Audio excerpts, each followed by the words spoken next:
ఓం గం గణపతయే నమః. స్వర్ణలక్ష్మి నమస్తే అస్తు. పరబ్రహ్మ స్వరూపిణి రాజ్యం దేహి ధనం దేహి సర్వకామాంచ దేహి మే. మనం ఏప్రిల్ మంత్ యొక్క రాశి ఫలాల గురించి మాట్లాడుకుంటున్నాం. అందులో భాగంగా ఈ మాసంలో 3 ముఖ్యమైన విషయాలని. ఒకటి, ఈ ఏప్రిల్ మంత్ లో మనకి 4 గ్రహాలు మారుతూ ఉన్నాయండి. అవి ఏంటంటే సూర్యుడు, కుజుడు, బుధుడు, శుక్రుడు. ఈ 4 గ్రహాలు ఏప్రిల్ మంత్ లో మారుతూ ఉన్నాయి. నెక్స్ట్ ముఖ్యమైన విషయం ఏంటంటే, ఈ యొక్క ఏప్రిల్ మంత్ ఏదైతే ఉందో ఇందులో ఫస్ట్ 15 డేస్ చైత్ర మాసము, తర్వాత 15 డేస్ వైశాఖ మాసంతో కూడుకొని ఉంది. ఇందులో ఒక విశేషం ఇంకొకటి ఏమంటే, మనకి 19వ తారీఖున మనకి వైశాఖ మాసము శుద్ధ తృతీయ రోజున మనకి 19వ తారీఖున అక్షయ తృతీయ పండగ ఆ రోజు మనకు జరుగుతూ ఉందండి. ఇది చాలా ముఖ్యమైనది. అంతేకాకుండా వైశాఖ మాసంలో ఉదక కుంభదానం అంటారు. ఇది చాలా మందికి ఐడియా ఉండదు. ఒక ఉదక కుంభదానం అంటే నథింగ్ బట్ అంటే వాటర్ బాటిల్ అని మనం అనుకోవచ్చు. కుంభం అంటే ఒక చెంబు లాంటిది కానీ, పాత్ర లాంటిది కానీ, మనకి పూజా షాపులు అమ్ముతూ ఉంటారు అనమాట. అలాంటి చెంబు లాంటిది, ఇత్తడిది కానీ, రాగిది కానీ తీసుకొని దాని నిండా నీళ్లు పోసి అందులో కొంచెం ఏదైనా జీలకర్ర కానివ్వండి, లేదంటే సుగంధభరిత యాలకులు కానీ వేసేసి, ఒక చిన్న స్వీట్ కానివ్వండి, లేదంటే ఒక చిన్న బెల్లం ముక్క కనేసి ఆ నీటిని అలా దానం చేయటాన్ని ఉదక కుంభదానం అంటారు. మనకి శ్రీరామనవమికి పానకం వడపప్పు పంచడంలో కూడా ముఖ్య ఉద్దేశం కూడా ఇది. అలా గనక నీళ్లు గనక పంచి ఇవ్వగలిగితే చాలా లాభప్రదంగా ఉంటుంది అని మనకి శాస్త్రాలు వివరించడం జరిగింది. సో ఈ ప్రకారం మనం చూసుకుంటే ఉదక కుంభదానం అది పర్టికులర్గా అమావాస్య తర్వాత మనకి వైశాఖ మాసం వస్తుంది. ఈ వైశాఖ మాసం ఇలా గనక చేయగలిగితే ఎంతో పుణ్యప్రదము, ఎంతో శుభప్రదము, అందరికీ విపరీతంగా ధనము ధాన్యము కలిసి వచ్చే అవకాశం ఎక్కువగా ఉంటుంది. ఇది చాలా సింపుల్ ప్రొసీజరు. చక్కగా దీన్ని చేసుకొని పెద్దవాళ్ళకి కనుక దానం చేయగలిగితే, పండితోత్తములకు కానీ, బ్రాహ్మణులకు కానీ, వేద పండితులకు కానీ అలా ఒక ఉదక కుంభాన్ని కనుక దానం చేయగలిగితే, వాళ్ళ ఆశీర్వాదం తీసుకుంటే గురుబలం విపరీతంగా పెరిగి ధనము ధాన్యము సంతానము సమృద్ధిగా ఉండే అవకాశం ఎక్కువగా ఉంటుంది. సో ఈ యొక్క ఏప్రిల్ మంత్లో ఉన్న ఈ ముఖ్యమైన విశేషాలు, పండగలు మీరు తెలుసుకున్నారు కాబట్టి తగు విధమైన మీరు రెమెడీస్ లాగా చేసుకుంటే అంతా బాగుంటుందండి. అందరూ చక్కగా ఉండాలని, ఈ రాశి వాళ్ళు అష్టైశ్వర్యాలతో ఉండాలని చెప్పేసి నేను కోరుకుంటున్నాను. మనం ధనుస్సు రాశి వారికి ఏప్రిల్ 2026 సంవత్సరం ఎలా ఉందో చూద్దాం. అందులో ముఖ్యంగా ధనుసు రాశి కనుక చూసుకుంటే కొంచెం ఛాలెంజింగ్గా ఉండే ఈ ఏప్రిల్ మంత్ మీరు గమనించాలి.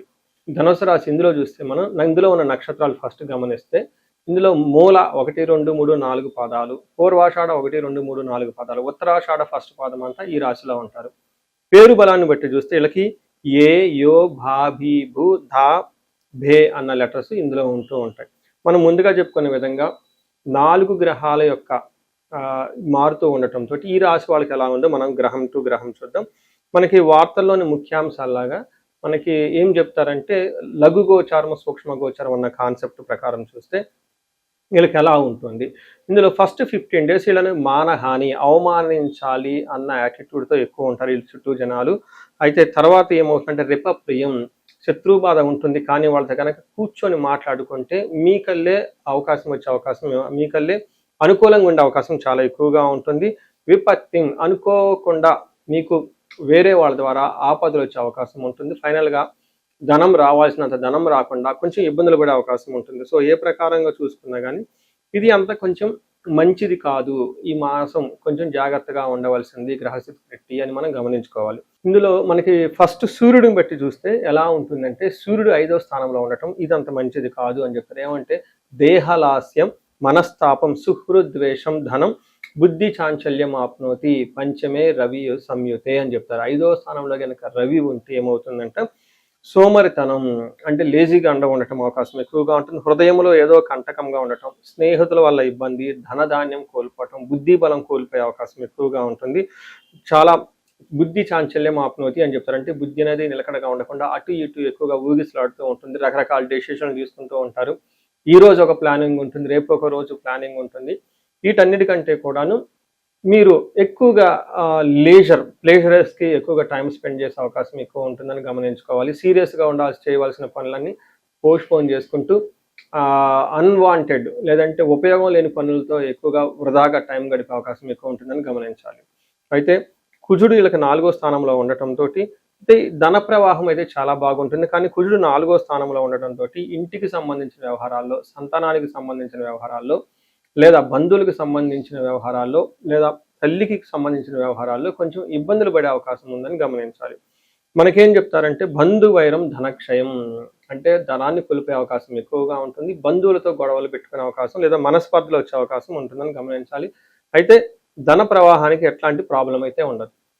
వీటన్నిటికంటే కూడా ముఖ్యంగా మీకు శుక్రుడు 6వ స్థానంలో ఉన్నారు. 6వ స్థానంలో కనుక శుక్రుడు ఉంటే ఇది అగైన్ అంత అనుకూలమైన టైం కాదు అని గమనించాలి. ఈ టైంలో ఏమవుతుంది, విరోధ శత్రు పీడానం జ్ఞాతీనాంచ విరోధద ఆయాసో ధారా పుత్రైద్వేషై షష్టమే భృగునందనే అని చెప్తారు. అంటే 6వ స్థానంలో శుక్రుడు గనక ఉంటే విపరీతమైన తలపోట్లు వచ్చే అవకాశం ఉంటుంది. విరోధ, కావాలని శత్రువులతో గొడవ పెట్టుకునే అవకాశం ఎక్కువగా ఉంటుంది, బంధువులతో గొడవ ఉంటుంది, కుటుంబంలో గొడవలు ఉంటాయి. అంతేకాకుండా పిల్లలతోటి భార్యపుత్రులతో కూడా కొంచెం వివాదాలకు వచ్చే అవకాశం ఎక్కువ ఉంటుందని గమనించాలి. అంటే ఏ ప్రకారంగా చూసుకున్నా కానీ ఈ యొక్క ధనుసు రాశి వాళ్ళకి కొంచెం కేర్ఫుల్గా ఉండవలసిన మాసం అని మీరు గమనించాలి. మనం నక్షత్రం బట్టి చూసుకుంటే ఇందులో 3 నక్షత్రాలు ఉంటాయి, మూల, పూర్వాషాఢ, ఉత్తరాషాఢ. అందులో నక్షత్రం ప్రకారం మన మహర్షులు అంగగోచారం అన్న ఒక కాన్సెప్ట్ని ఇచ్చారు. దాన్ని బట్టి చూసుకుంటే ఇందులో సూర్యుని వల్ల జయము, ధన ప్రాప్తి, జయము కలిగే అవకాశం ఉంటుంది. అంటే ఏ ప్రకారంగా సూర్యుడికి బాగా అనుకూలంగా ఉండటంతో జయం వస్తుంది, ధన ప్రాప్తి వస్తుంది. వీటితో పాటు జయము, బంధించబడినట్లు ఉండే అవకాశం ఎక్కువగా ఉంటుంది. హెల్త్ కాంప్లికేషన్స్ కొంచెం జాగ్రత్తగా చూసుకోవాలి. అదేవిధంగా పూర్వాషాఢ నక్షత్రం వాళ్ళకి జయప్రదం ఉంటుంది, ధన ప్రవాహం బాగుంటుంది. వీళ్ళకి బంధించబడినట్లుండే పరిస్థితి ఉంటుంది. దీనితో పాటు కలహము, గొడవలు వచ్చే అవకాశం ఉంటుంది. ఇక్కడ బంధనము అంటే ఏమని అర్థం చేసుకోవాలంటే ఒక కన్ఫ్యూజ్ అయిన పరిస్థితిలో ఉండే అవకాశం ఉంటుంది. ఎలా వెళ్తే బాగుంటుంది ఫ్యూచర్లోకి, లేదా ఇంపార్టెంట్ అండ్ డెసిషన్ తీసుకోవడం చాలా ఇంపార్టెంట్. పర్టికులర్గా కొంతమంది యూఎస్లో ఉంటారు, ఇండియాకి రావటం బెస్టా, లేదంటే ఇండియా నుంచి యూఎస్ వెళ్ళటం బెస్టా, కొంతమందికి జాబులు సరిగా రావటం లేదు. ఈ టైంలో చాలామంది రీసెంట్గా నాకు లాస్ట్ 1 మంత్ నుంచి ఈ టైప్ కాల్స్ ఎక్కువ వస్తూ ఉన్నాయి. ఏంటి ఇండియాలో ఉండాలా లేదంటే యూఎస్లో ఉండాలా, ఆల్రెడీ యూఎస్ వెళ్ళిపోవాలి, ఎక్కడుంటే గ్రోత్ బాగుంటుంది, జాబ్ చేసుకోవచ్చా లేదంటే బిజినెస్ చేస్తే బాగుంటుందా, ఇలా డైలమాకి గురే అవకాశం ఎక్కువగా ఉంటుంది. ఈ టైంలో కనుక ఒకసారి మీ యొక్క సబ్జెక్ట్ మ్యాటర్స్ ఎక్స్పర్ట్స్ని లేదా ఆస్ట్రాలజర్ని కనుక కలిసి వాళ్ళ దగ్గర మీరు చక్కగా మీ జాతక చక్రం చూపించుకొని మీ యొక్క హారోస్కోప్ ప్రకారం ఎక్కడైతే మీరు కంఫర్టబుల్గా ఉంటారో అని తెలుసుకొని అలా డెసిషన్ తీసుకుంటే చాలా బాగుంటుంది.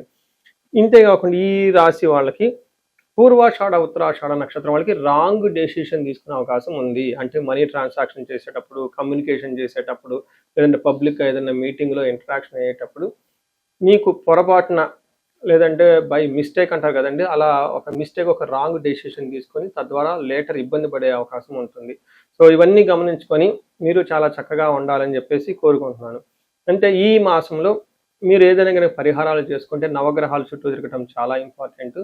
తర్వాత వీళ్ళకి అర్ధాష్టమ శని యొక్క ప్రభావంతో ఉండటంతో బంధువులతోటి లేదంటే భార్యతోటి ఇంటికి సంబంధించిన వ్యవహారాల్లో చాలా అటెన్షన్ పే చేయడం చాలా ముఖ్యమని గమనించుకోవాలి.